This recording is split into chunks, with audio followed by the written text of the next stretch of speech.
Hi friends, welcome to our YouTube channel. అందరూ అయితే ఎలా ఉన్నారు? మీరందరూ బాగా పండగ అయితే సెలబ్రేషన్ చేసుకున్నారని అనుకుంటున్నానండి. నేనైతే సూపర్గా అయితే జరుపుకున్నానండి భోగి అయితే. అదిగోండి మేము కూడా మా ఇంటి ముందు అలా భోగి మంటలు వేసుకొని ఉన్నామన్నమాట. అదిగోండి వాటర్ పెట్టుకుని భోగి స్నానానికి కూడా అనమాట. మేమందరం కూడా అలాగే చక్కగా సూపర్గా జరుపుకున్నామన్నమాట. కానీ ఈసారి ఈ భోగి పళ్ళు అనేది కొంచెం స్పెషల్ అనమాట.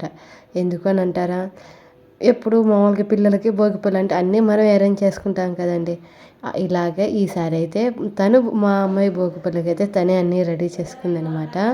అది కానీ చూడండి, భోగి పళ్ళు లేదండి, చిల్లర నాణాలు, బంతిపూలు, శనగలు, అదండి చెరుకు గడ, అవన్నీ తనే చక్కగా కూర్చొని అవి నేనేం వీడియో తీయమన్నది తనే అన్నీ కలుపుతూ ఉందన్నమాట. అక్షింతలు కూడా తనే వేసి అట్లా మొత్తం అయితే కలిపేసేసిందండి.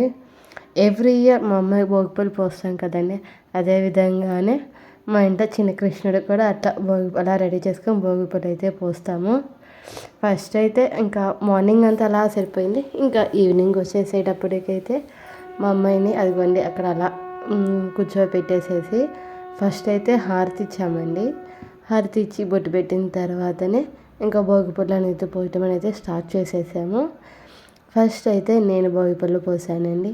ఇంకా తర్వాత మా అత్తయ్య, అలాగే మా అమ్మ వాళ్ళు కూడా వచ్చారు కదండి. అలాగే మా అమ్మ వాళ్ళు, అలాగే మా అక్క, వాళ్ళందరూ కూడా కలిపి మా పాపకైతే చక్కగా భోగిపళ్ళు అయితే పోసేసేసామండి.